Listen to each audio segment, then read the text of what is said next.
बिस्मिल्लाहिर्रहमानिर्रहीम। Rabbi ज़िदनी इल्मा वल्हिक़नी बिस्सॉलिहीन।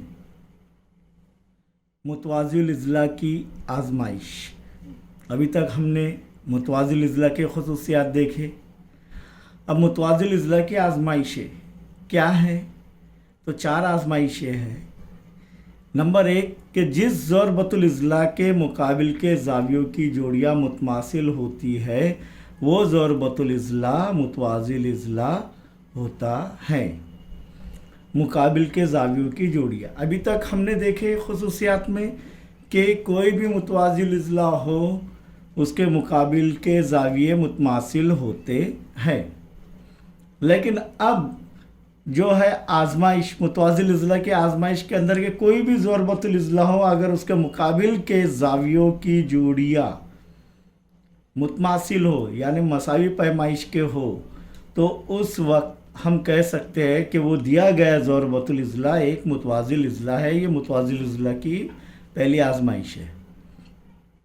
Number 2 की कि ज़रबतुल इज़्ला के मुकाबिल के इज़्ला की जोड़ियाँ मुतमासिल होती हो तब वो ज़रबतुल इज़्ला मुतवाज़िल इज़्ला होता है।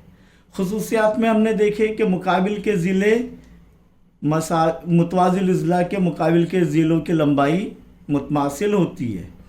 अब मुतवाज़िल इज़्ला की आज़माइश के अंदर हम देखेंगे कि जिस ज़रबतुल इज़्ला के मुकाबिल के ज़िलों की जोड़ियाँ मुतमासिल हो, ज़रबतुल इज़्ला के मुकाबिल के ज़िलों की जोड़ियाँ मुतमासिल हो वो ज़रबतुल इज़्ला क्या कहलाता है? मुतवाज़िल इज़्ला कहलाता है।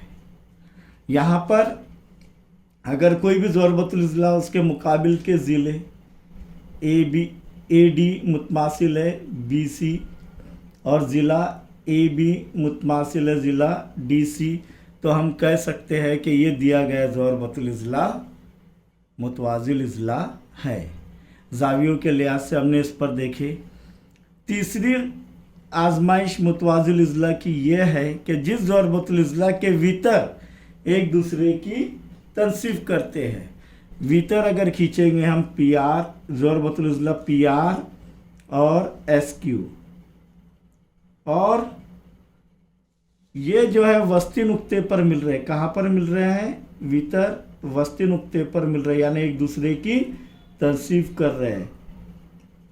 तो जब ये तनसीफ कर रहे हैं तो उस वक्त हम कह सकते हैं कि दिया गया ज़रबतुल इज़्ला मुतवाज़िल इज़्ला है। यानी किसी मुतवाज़िल इज़्ला में हमने ख़ुसूसियात देखे कि उसके वितर एक दूसरे की तनसीफ करते हैं। लेकिन अगर कोई ज़रबतुल इज़्ला में वितर एक दूसरे की तनसीफ कर रहे हैं तो वो ज़रबतुल इज़्ला क्या कहलाएगा? मुतवाज़िल इज़्ला कहलाएगा। आखिरी वाली आज़माइश ये है कि जिस ज़रबतुल इज़्ला के मुकाबिल के इज़्ला की एक जोड़ी मुतमासिल और मुतवाज़ी हो, सिर्फ एक जोड़ी, कोई भी ज़रबतुल इज़्ला की कोई एक जोड़ी मुतमासिल और मुतवाज़ी हो, चाहे ये जोड़ी मुतवाज़ी हो या और मुतमासिल हो तो हम कह सकते हैं कि वो ज़रबतुल इज़्ला मुतवाज़िल इज़्ला होता है। ये मुतवाज़िल इज़्ला की 4 आज़माइशें हैं जिसका सबूत आपकी किताब में 9वीं जमात की किताब में दिया हुआ है। उसे बगौर पढ़ेंगे समझेंगे। अब इन चारों भी आज़माइश जो है मुतवाज़िल इज़्ला की इसका इस्तेमाल हम मिसालें हल करने में कैसे करेंगे आगे हम देखते हैं इंशाअल्लाह।